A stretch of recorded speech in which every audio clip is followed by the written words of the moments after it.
Find 25. Don't throw in his direction. He's an All-American. He had 9 picks. Yeah, there's an alligator in that pond. Okay, don't go to that pond.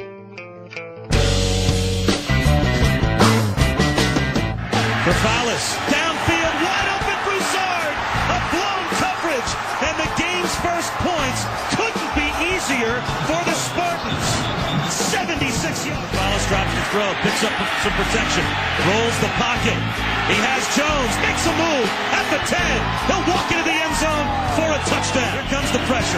Gonzalez, wide open over the middle, has Broussard. Now he wants 6. What a catch made by James Jones into the end zone for a touchdown. The second time that Tafralis has hooked up with Jones. And a bowl win. The first time that San Jose State has been in a bowl game since 1990. The dog days of summer on 1430 ESPN Radio. From 1921 to 1990, the San Jose State Spartans were 11 games over 500 against the Fresno State Bulldogs. Then they hit a bit of a dry spell, but not just any dry spell. It was a livestock fall flat, crops wither and die, thicket roof bursts in the flames, and the only moving thing is a tumbleweed dry spell.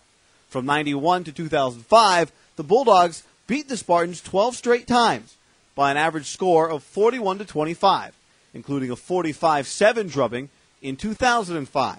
Coming off a 3-8 season, Dick Tomey's first at the helm, one of the Spartans' stated goals in 2006 was to renew a once fierce rivalry. The Fresno game for our people and our players is a huge game, and it had just lost all its luster because we were not competitive. And the previous year, I mean, we were awful, and it wasn't even close.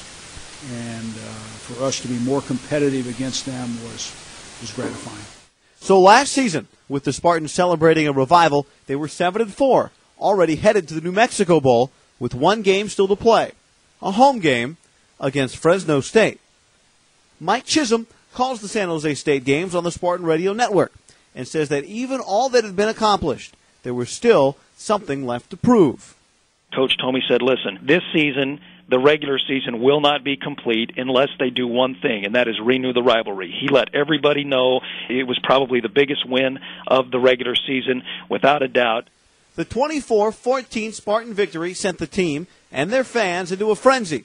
And as hard as it was for Pat Hill to swallow, even he says part of him was glad that the rivalry had been renewed.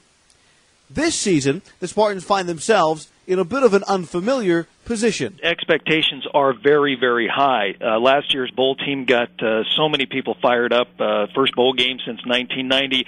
So then when the schedule came out this year, I don't think it caught too many people by surprise because actually over the past 7+ years that I've been here, frankly, this schedule isn't as tough as the others. But it's close. The Spartans open with 4 road games at Arizona State, Kansas State, Stanford, and Utah State before their first of 5 home games, beginning with UC Davis. Offensively, they return 7 starters and feature a quarterback in Adam Tafralis that often gets lost in the Chase Holbrook, Colt Brennan mix. For his part, Tafralis passed for over 2,200 yards last year, competing 65% of them with 21 touchdowns to only 7 interceptions. Everyone knows that Adam Tafralis is going to be the quarterback. They have an outstanding center in Justin Paysinger. They've got a couple of returning offensive linemen that should be powerhouses, and they've got a couple of very good running backs. What the offense lost is the wide receivers. They lost some of their best players to the NFL, and James Jones and John Broussard, and that'll be the key offensively. They've got some junior college wide receivers and some freshman wide receivers that they expect to have big impacts, but from an offensive side of the football, they've got more leadership than they've ever had before in Adam Tafralis. They've got a capable backup as well, and it's a team that's going to be pretty confident, but I do think there's got to be a lot of work done this summer with the new wide receivers getting on the same page as Adam Tafralis.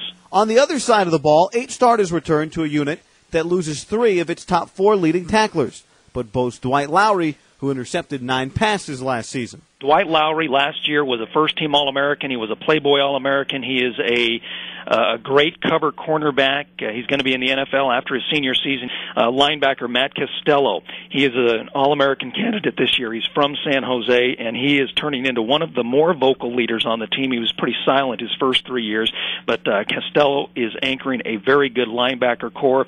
Christopher Owens is the other cornerback opposite of Dwight Lowry, and I think the cornerback tandem of Lowry and Owens is without a doubt the number one cornerback combo in the Western Athletic Conference, which will allow the defense to get more creative in finding ways to stop the running attack of other teams. The Spartans roll into Bulldog Stadium on October 20th, homecoming night, and they're bringing the rivalry with them. These are the dog days of summer.